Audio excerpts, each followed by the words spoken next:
Discord link will be in the description below, where you can go into the Discord channel and see for yourself the cards that will be portrayed here in the video today. By the time that the video goes up, this section of the Discord will be unlocked for people to see, so if you want to check the cards out for yourself, you can go ahead and do that in the link down below. Alright, so this is the Tamen TCG card profiling for the Aqueous starter set in the pre-alpha stage. Pre-alpha meaning that this is how the cards are going to be during playtesting, and after playtesting, if there's any refinement or retext that is needed, then it will be done accordingly. So for the first portion of the deck, we are going to go into the creatures. The first creature of this portion is the Torpedo Dolphin. Torpedo Dolphin is an Aqueous 2 creature, meaning that it takes up 2 spaces on the board. It is a Beast Marine species with a strike of 15, a guard of 20, and a range of 2. It has 1 stance ability, which is while it is in the B stance, you can tap it and target a rival in range and deal 10 strike damage to that target. I should probably word that to where it says that, but I think that gets the point across. Target rival in range and 10 strike damage. Yeah. It has 2 main abilities, which the first one is that damage becomes Aqueous damage while an Aqueous event is active. And you can also target the tapped rival, so target a rival that has already been tapped, and then roster the target.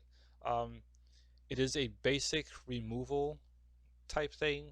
That's what I was hoping to do with this entire deck, was to make removal and stat reset a very heavy thing, so that it represents your opponent having to fight against the tide of power, or something like that. The water, waves crashing, and all that. Is there anything else I need to say about this?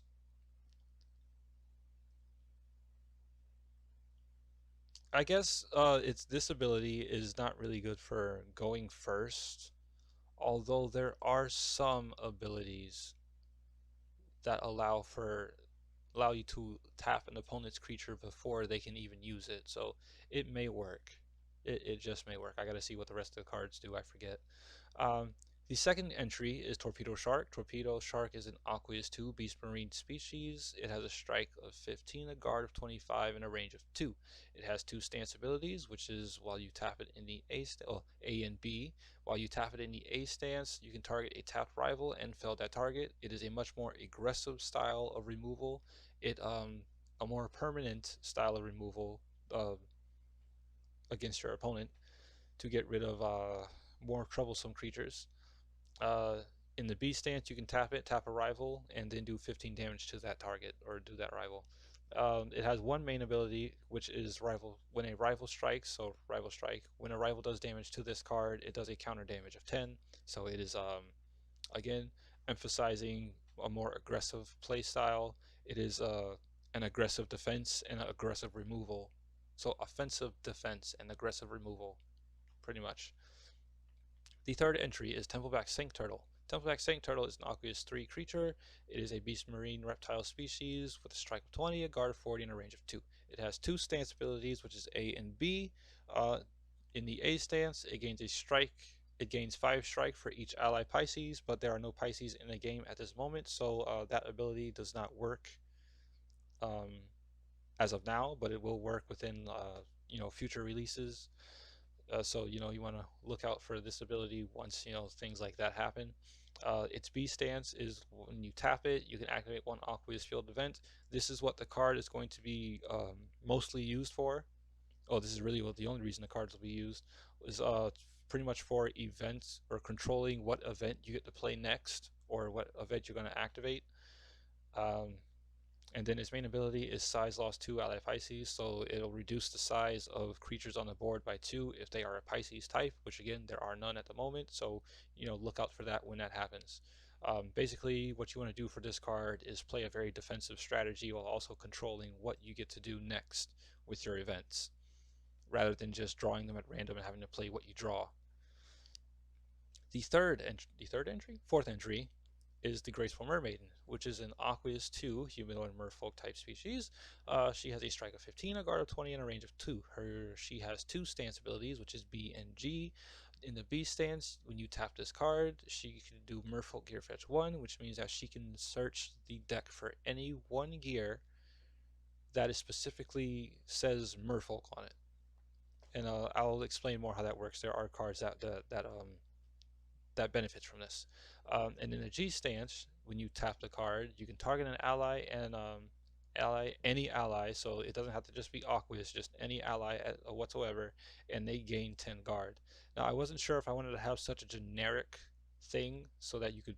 I wasn't sure if putting such a generic thing on here was good, so that you would like just put this with anything. But I think for early staging, I'm gonna see how well it works out. If it's too good or if it's not, or if it's too good, like way too good, then I'll change it. But if not, then I'll just I'll leave it as it is. Um, and then its main ability is Ally Dragonos Mermaid, meaning that when you have a Dragoness Mermaid on the field, and this card is on the field as well, it can do a Trident gear fetch one, which means that any gear card that has Trident in its name can be drawn from the deck. Any one gear card can be drawn from the deck. And for the final card in the creature portion, we have Dragoness Mermaid. Dragoness Mermaid is an Aqueous 3 creature. She is a humanoid merfolk type species that has a strike of 35, a guard of 30, and a range of 3. She has two stance abilities, which is A and G. During the A stage, when you tap her, she can target one size 3 or lower rival and roster that target, so she can pretty much send any creature equal or lesser than her size back into the roster to help with washing out your opponent's defense. And in the G stance, when you tap the card, you can target one ally merfolk and stifle rivals in range of the target. So what you want to do is when you tap it, you pick the target, and wherever that I didn't want to do that. And wherever that target is within range of that target, you can reset the stats. That's what stifle pretty much means, is to reset the stats of rivals in range. Now, one thing I'm trying to figure out is if this still counts for creatures that have equipped gear on. I I will figure that out as the play goes, as we get into the play of things. Because again, I want to figure out, how powerful or how much is too much. How much power is too much power within a game, within the cards. So for right now, I'm gonna say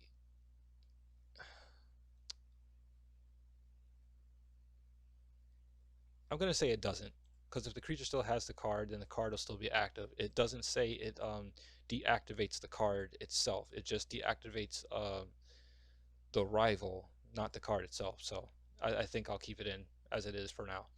And then it has one main ability where if you tap it, you can summon one ally Aqueous. This does not seem like a big deal in a game where you can summon as many creatures as you want so long as you have the points for it.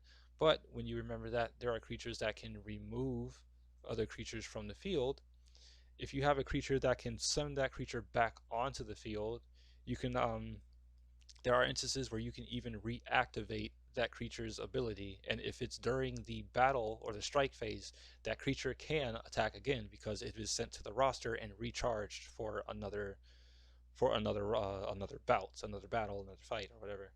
So there are positive and negatives to trying to use the roster mechanic. Uh, Now onto the gear portion of the deck. The first gear is Aqua Barrier, which is an Aqueous trigger type gear. Um, you can negate the rival ability or rival damage towards the Tamen that activates this trigger. So basically, anything that tries to attack the creature that activates this card is negated, and I think every card has its own variation of a barrier. I think, yeah, Infernus had a barrier, so all the other cards have a barrier as well, and that's all pretty much just easy negate to keep you in defense, to keep your defense up for like one more turn for that one creature, unless a second creature attacks. If a second creature attacks, well then that's that's a different story. Um, so when this card is activated, if the creature that activated it is size 0 to 2, it gains an extra 10 guard until the end phase. And if the creature that activated it is a size 3 or 5, it is unaffected by Infernus rival abilities until the next end phase, meaning that it is complete. Why are you doing this? Oh my goodness, where are you going? Wait, what? Oh, okay. This mouse is so sensitive. Um, Pretty much meaning that for an entire turn, you are completely immune to Infernus abilities. You can still take damage, You just can't. It just won't take damage or effects from abilities. So basically, your opponent will have to beat you with raw power for the next turn. Raw strike power for the next turn. Let's see what else we got. The next entry is Heal Water Mermaid Vial, which is an Aqueous equip type gear. It is a guard gain of 10. This is a very generic support so that any creature can use it. But then it also has the ability where Tamen equipped with this card are unaffected by the abilities of Infernus cards. Um, this may also go for generic support. Yeah, this may also go for generic support. So what I'm thinking of something that I didn't even realize, but because there are verdant creatures in the game, and some verdant creatures take damage from Infernus cards and all that stuff, and they are very weak. You could put this in a verdant deck and have them gain, immunity to an Infernus creature, and have a little bit more defense for that. So that's one way you could use like cards from other decks to make a better play. It's just a little tidbit there. Ooh, my ears. Uh, but these abilities here are specifically for aqueous or aqua creatures only. So if they are not aqua or aqueous, whatever you want to say, um, these abilities will not apply. So for an aqueous size 0 to 2, abilities cannot be negated or blocked. So this completely allows aqueous creatures to do whatever it is that they're going to do. But this is only for size 0 to 2. So the smaller ones, if you want to create some kind of disruption, you can without any kind of without any kind of interruption or chaining or anything like that. Um, Aqueous size 3 to 5. Aqueous damage is doubled, so that means that any creature that is dealing aqua damage, elemental damage of the aqueous persuasion, uh, deals double that, which can be very powerful if you stack up the cards just the right way. Um, Mermaid Scale is another one. It is an Aqueous equip type gear that is Merfolk, Marine, and Pisces, meaning that these are the only creatures that can use it. Um, it has a guard gain of 10. It allows you to gain 10 guard and negate the ability of Infernus cards towards Tom equipped with this card. So the first time I looked at this, I thought it was a little bit powerful, but then I realized, well, it's only for these creatures. Because I was thinking, oh no, if this is for all the creatures, then this is not going to be good, not be good. But since it does have a restriction, I think it's pretty good. It stays within like the deck itself, so that's fine. Um, and if a Merfolk is equipped with this card, it gains an extra 20 guard with the extra 10, so that's 30. That's it. And then you add that up to whatever guard it has already, so it'll be pretty powerful in the forms of defense.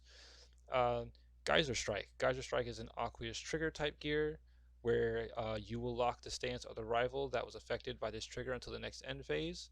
And what the abilities are is that when a rival strikes, the creature that activates this card, size 2 and it's size 2 or lower.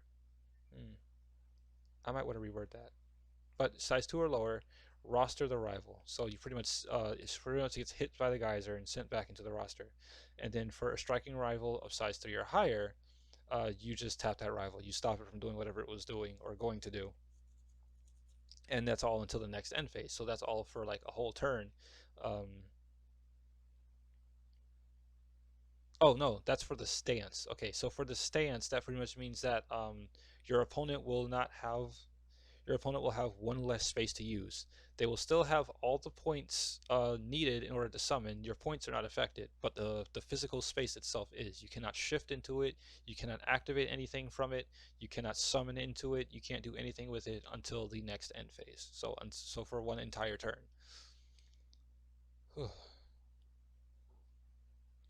I'm getting tired. All right. Wake Trident is a humanoid equipped type gear that is specifically for merfolk only. It gives a strike gain of 10 and a range gain of 2. This is made very much for Dragonous Mermaid in mind, and with that range gain of 2 and her 3, that allows her to absolutely take over the board because she can now hit anywhere she wants. Uh, while an Aqueous event is active, an extra strike gain of 20. So pile that on top of whatever her power was. What was her power? 30, 40, 50. So she'll be right up there with like the rest of the creatures because she's not the strongest of them. but she is when she has this equipped gear, which can automatically be given to her by Graceful Mermaid. Um, During the set phase, uh, you can tap the top and equip with this card and activate one Aqueous Field event. So it's another way to get event control of your deck, so that instead of just drawing a card and having to play the card you play the card you draw off the top of your deck, you can search your deck and look for a card that you want to play specifically if it's a field. And speaking of which, we are going to move into the event side of things. High Tide is an Aqueous Field type event. Uh, Infernus and Terra Guard lost 5, so that means that any creature on the board, whether it is yours or your opponent's, loses 5 guard. I don't know if I want to make that a little bit more, since there's a lot of power ups in the game, but I'll see how well that works. Uh, you are able to roster the target of you are able to roster the target and ally Aqueous deals more than 10 Aqueous damage to. So meaning that when an Aqueous creature you have deals like 20 aqua damage or 30 or anything beyond 10, you can put that target into the roster if you don't defeat it, which is it's a good way to wash out your opponent's defense. So your opponent's going to have to be really aware of that. But it does have a disruption Strike, where Allied Tamen Strike loss is 10 until the next end phase. Uh, I think that's a pretty good disruption. For disruption, I try to do a bit of a give and take. So you get extra 10 damage, but you also lose 10 damage if you don't perform any of the abilities properly, or if you can't perform it at all. So like if you miss even one of these abilities while this card is active, you take disruption. Um, For the strike phase, ally Aqueous strike damage becomes Aqueous damage, and that is to further support the main ability of this card. So you won't have a problem much with dealing what this card has given you, unless your opponent, somehow weakens your cards, which is a very good possibility. Um, During the end phase, if you have any allies that are still active because you have not used them for attacking or for abilities, or their ability did not allow them to be tapped, you can target one of those creatures, tap it, and then target a rival on the board and roster it. Now, this may seem a little bit excessive, so I might have to put like a size limit on it. But yeah, I was just trying to stick with the whole removing defense thing. And then it has a secondary ability that it's optional, so you can only use one or the other. Unless you have two creatures, then you can use both. But there's hardly gonna be a time where you have the ability to use both, at least not in the current format of the game. You can target an ally Aqueous, retreat it, so send it back to the roster, and then you can tap rivals equal or less than the size of the target in range of that target. So let's say you retreat. Let's say for things you retreat Dragonous Mermaid while she has a trident. Um, that's not a good thing, is it? No. I did not think of that. That's actually very, very powerful. I'm gonna let that play and see how chaotic that gets. But basically, what you do is you return a creature from the board, and then based on how many range it has on it currently has, um, you can tap those rivals on the board so that they're not used until like I should probably say to like the next end phase or something, because after the end phase everything resets, or everything on the board can be reset again when the set phase happens. So yeah, uh, until the next end phase, I'll put that there. Yeah, so I'll have to edit that card later. Where am I? Yeah, okay. Excuse me. Alright, Riptide is an Aqua Strike event that allows you to disgear rivals that receive Aqua damage. So basically gear removal, you're washing away all that stuff. The disruption is guard loss 5, ally Aqueous until the end phase. I think it should be more than 5, it should probably be like 10. because it should be a little bit more damaging than that. But I'll see. We'll see how that works. Um, During the draw phase, you can draw one Aqueous gear, and so basically you're gonna keep drawing cards until you get an Aqua gear. And if there are any cards that are not Aqua, you will shuffle those back into the deck. So anything that was drawn because of this ability and it wasn't an Aqua gear, shuffle it back in to the deck. I don't know why I repeated myself like that. And then during the strike phase, it's just a simple 10 Aqueous damage. Should it be 10 Aqueous damage or Aqueous damage 10? I think it should be Aqueous damage 10.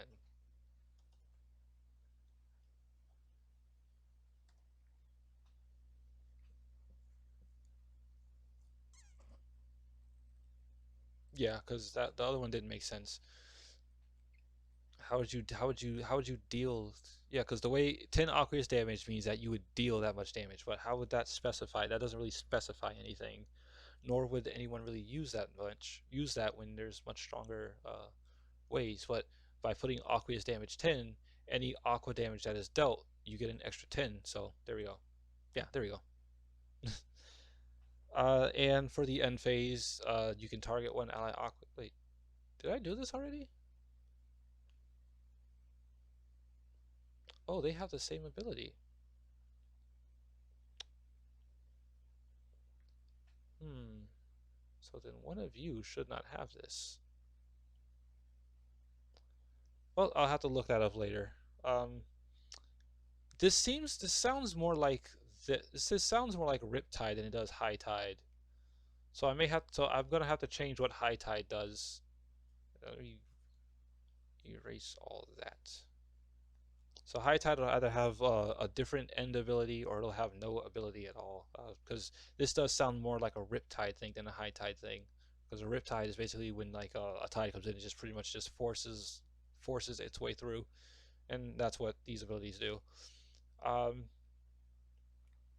so now we are in Showering Sea. Showering Sea is an Aqueous field event. It gives a guard loss 10, a strike loss 10, guard loss 10, and strike loss 10 to Infernus and Terra Tamen. So it is a much more powerful version of what was it? High Tide. It is a much more powerful version of High Tide in that regards. It has a disruption where ally dominant in the roster becomes set or face down in the roster. So meaning that any creature you have in your roster, if you cannot perform any of these abilities, will be set face down, and you will have to, you know, how do you reveal? You can't reveal them until the next set phase again. So basically, you are locked out of using any more creatures for the rest of your turn until the next turn comes over. That's how you say that. Yeah. Now, during the draw phase, you can draw two Aqueous Tamen, but shuffle non-Aqueous Tamen drawn by this ability into the main deck, meaning that you keep drawing until you get two Aqueous creatures, and if you have any extra cards from that, then you put those back in the deck and you shuffle your deck. During the set phase, Aqueous Tamen can be revealed the same turn they are set, and that is why the disruption is what it is. Give and take. That's the most. I feel like this is the most powerful for right now. This might be better, but in terms of what I'm thinking of right now, this might be the most powerful of the abilities. So that's why the disruption is like the opposite of that. During the strike phase, Aqueous range gain 1 until the end phase. So every Aqueous creature gets 1 extra range, which is really good, especially for someone like Dragonos Mermaid. Now she doesn't get 6, so if you manage to get this out and then get her out and then get the Trident out, that she doesn't get 6. It doesn't go any higher than 5 because there isn't anything but 5. But it's a great way to get her to have complete control of the field, which I right now I'm even thinking of ways to make like a control based strategy or a control based deck with her in mind. Um, and during the end phase, you can activate one Aqueous Field event because, during all the flooding and stuff, and now you have the ability to look at other Aqua type fields and whatnot. So you're shipped out at sea, and then you come up on land. So Riptide, High Tide, and all that stuff. It used to just be just an Aqueous event, but then I realized that this is kind of powerful, so I don't want to be able to let people just drag this out every turn. Which is Jetwater Spire. Did I finish that? Yeah, Jetwater Spire is an Aqueous Strike event, and it allows you to target one ally Aqueous in play, tap that target, and if this card is disrupted for any reason, you will have to release target ally, which means that you will put it into the discard pile.